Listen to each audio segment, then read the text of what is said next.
My name is Hassan Roba. I am director for the strategy at the Christensen Fund.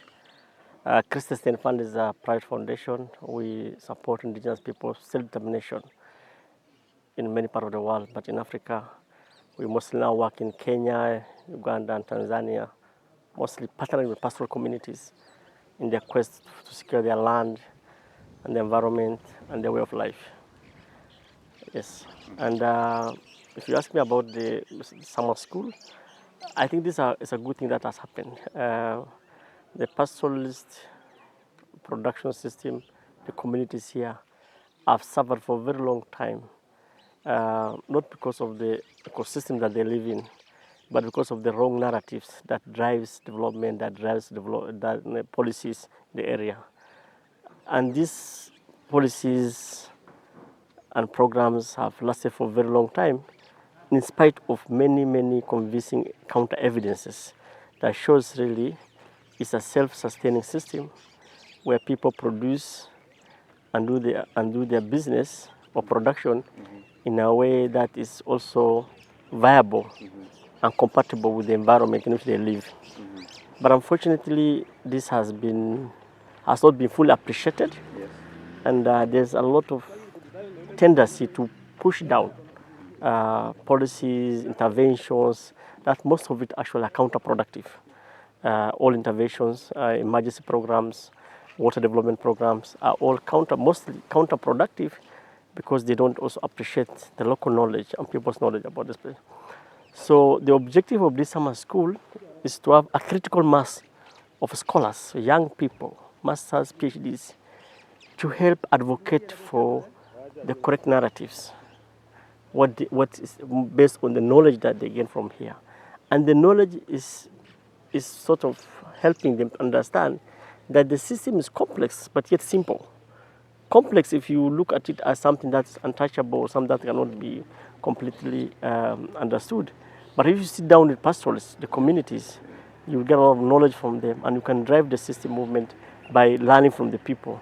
So these masters and PhD students are going to be our messengers, the world, in their own production. Because the problem again is even professionals, people who expect to know a lot about pastoralism, are the ones who propagate the wrong policies or wrong narratives. How do you then inject the right message to people? We inject the right message to people by giving them this short type of understanding, like a dose of knowledge. Say, use this knowledge, and we hope that this will be sustained, and we probably will have more future summer schools that will have then a cohort of people, and then we shall have community of experts or practices, people who are born in pastoral system, most of them who have got education pastoral system, who will eventually also educate other people about pastoralism. We need mass education, mostly for the police and politicians. How do you make them understand? So by having many people educated, is different. But this is different from also the regular class-based teaching. It's like applied knowledge, quick dose. It's like a quick dose to help you jumpstart your thinking, your vision. And being with the expert like Ian here, Ian School, who is a world-renowned expert on pastoralism and how range ecosystem work, it's a gift that you never get. And doing it in such a good place like Simpre Camp is an additional value in the rangeland where people live. Thank you so much. Yeah, definitely. Of course, most of the things I'm hearing here is tailored towards young professionals. But I don't say I have not earned one or two things from here, especially with the way we appreciated the networks of professionals within pastoral system. A new idea that we need to look at what informs resilience. Resilience from below is propagated, is supported by communities. And who are these members of the communities? Are new things that I think we need to critically look at and say how best are we amplifying their voices and support them. So that other interventions are also going to be built on this type of anchors in the community. Because the communities are not without owners. Communities are not without leaders. These are people there. But sometimes we bypass them, we bring our own agencies, gatekeepers. But this identification, we have to go through and see how they work, who are the members here.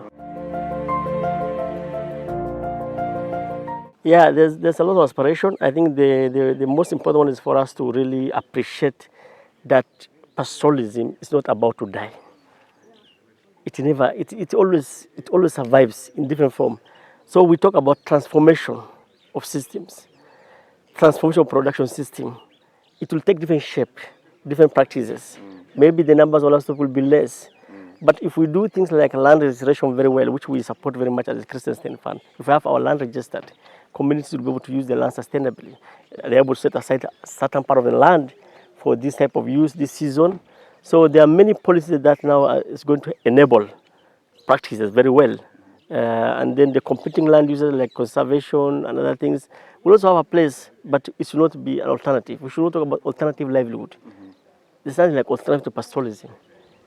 It can happen as complementary pastoralism, but alternatives, no. So we want more about what complement pastoral livelihood, what can help us fight poverty among our communities, what can promote more resilience. These are our aspirations for the future. Thank you.